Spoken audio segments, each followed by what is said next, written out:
Hello বন্ধুরা, আজকে আমি কারি রেসিপি বানাবো। দেখো এখানে আমি দই নিয়েছি।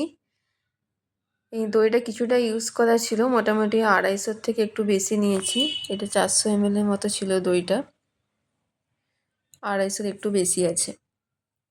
এবার এর সাথে আমি বেসন দিয়ে দিচ্ছি, 3 চামচ মতো বেসন দিয়েছি আর একটুখানি বেশি দিয়েছি।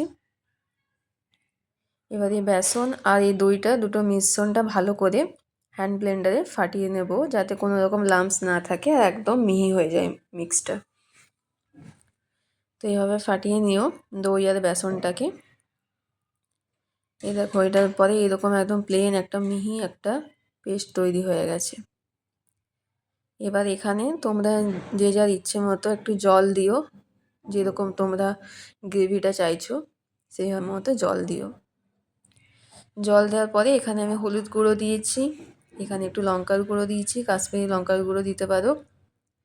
এবার ওটা সাইডে রেখে দিয়েছি। এখানে এবার বেসনটাকে আমি মেখে নিচ্ছি, পেঁয়াজ কুচি, লঙ্কা কুচি, মরিচ গুঁড়ো দিয়েছি, নুন, লবণ, একটু হলুদ দিয়েছি, গোটা কালো জিরে দিয়েছি আর একটু জোয়ান দিয়েছি।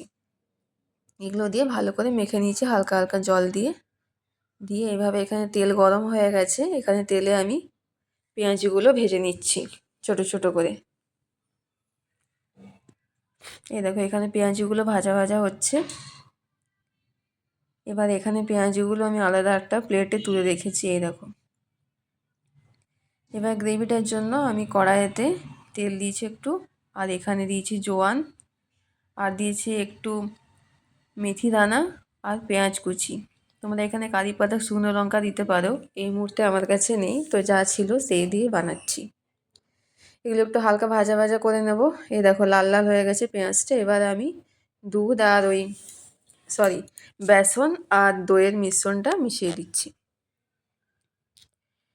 এবার এটা নেড়ে নিচ্ছি। এখানে পেঁয়াজগুলো যে ভেজে রাখা আছে ওগুলো আমি এখানে দিয়ে দিলাম। পকোড়াগুলো দিয়ে ভালো করে গ্রেভিটা নেড়ে চেড়ে নেও। এবার এখানে একটু গরম মশলা ছড়িয়ে দিয়েছি আর হালকা করে একটু জিরে গুঁড়ো দিয়ে দিয়েছি। তাহলে আমার কারি তৈরি হয়ে গেছে। এবার এখানে ওপরে একটু তড়কা হিসেবে যেটা মশলাটা ইউজ করেছি, গোটা জিরে দিয়েছি আর একটু হিং দিয়েছি, কাশ্মীরি লঙ্কার গুঁড়ো দিয়েছি আর কাঁচা লঙ্কা কুচি দিয়েছি। কাঁচা লঙ্কাগুলোকে মাছ থেকে কেটে নিলে ভালো ফ্লেভারটা আসবে। এবার এগুলো গরম তেলে একটু ভেজে নিয়েছি। এবার এটা আমার কারির যেটা হয়েছে সেটাতে আমি মিক্স করে দেব।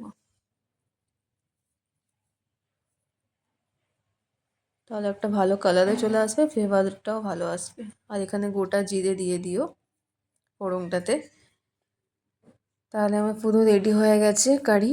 এটা তোমরা ভাতের সাথে বা রুটির সাথেও খেতে পারো, পরাঠার সাথেও এটা ভালো লাগে। বন্ধুরা কেমন হয়েছে জানিও। ভিডিওটি ভালো লাগলে লাইক আর শেয়ার করে দিও, সাবস্ক্রাইব করে দিও। থ্যাংক ইউ বন্ধুরা, আজকের মতো এইটুকুই।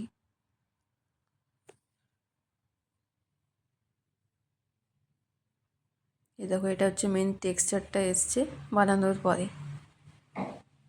আর তারপরে আমি একটু ধনেপাতা কুচি ছিল তো ওপর থেকে একটু ছড়িয়ে দিয়েছি ধনেপাতা কুচি। এই দেখো। টাটা বন্ধুরা।